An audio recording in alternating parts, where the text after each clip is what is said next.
तुम्ही पाहत आहात कबीर न्यूज नेटवर्क त्र्यंबकेश्वर. निर्भीड विचार, परखड मांडणी आणि बेधडक बातम्या.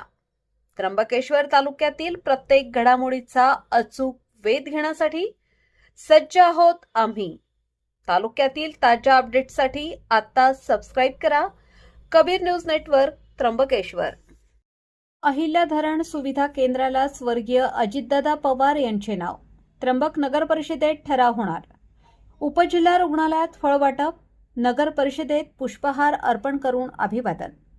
नमस्कार, मी अमिता गावंडे आणि तुम्ही पाहत आहात कबीर न्यूज नेटवर्क त्र्यंबकेश्वर.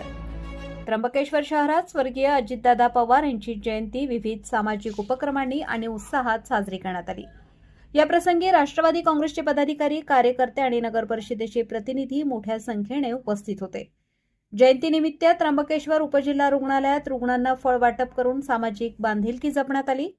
रुग्णालयातील रुग्णांची विचारपूस करत त्यांना फळांचे वाटप करण्यात आले.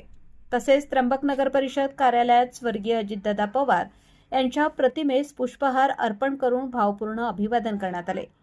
यावेळी बोलताना राष्ट्रवादी काँग्रेसचे गटनेते नितीन रामायणे यांनी एक महत्त्वपूर्ण माहिती दिली.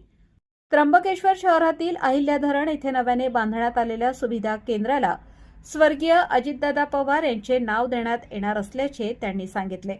याबाबतचा अधिकृत ठराव नगर परिषदेच्या आगामी सभेत मंजुरीसाठी मांडण्यात येणार असल्याची घोषणाही त्यांनी यावेळी केली.